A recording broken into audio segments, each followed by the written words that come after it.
There is a version of love that feels like relief, and there is a version that feels like exposure. Most people assume they want the first one until it arrives.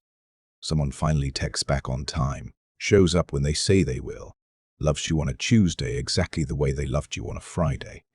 And instead of peace, something in your chest tightens.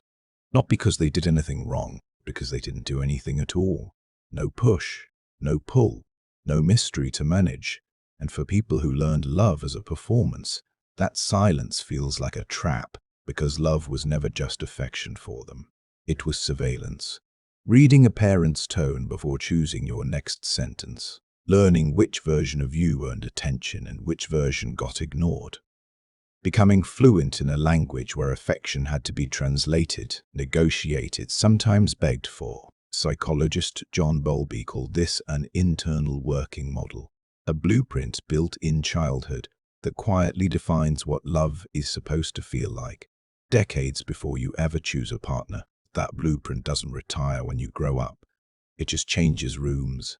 It follows you into friendships, into marriages, into every relationship where safety is finally being offered instead of earned. So when love stops feeling like a puzzle, the nervous system doesn't relax, it panics.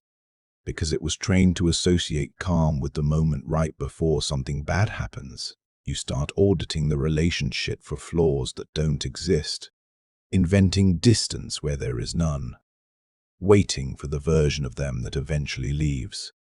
Not because you're broken, because peace is unfamiliar and the body always distrusts what it's never survived before. Some people don't fear heartbreak. They fear disarmament, because the armor they built to survive love has quietly become the only self they know how to be.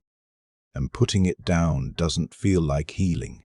It feels like disappearing, even when what's waiting on the other side is everything they once prayed for in the dark.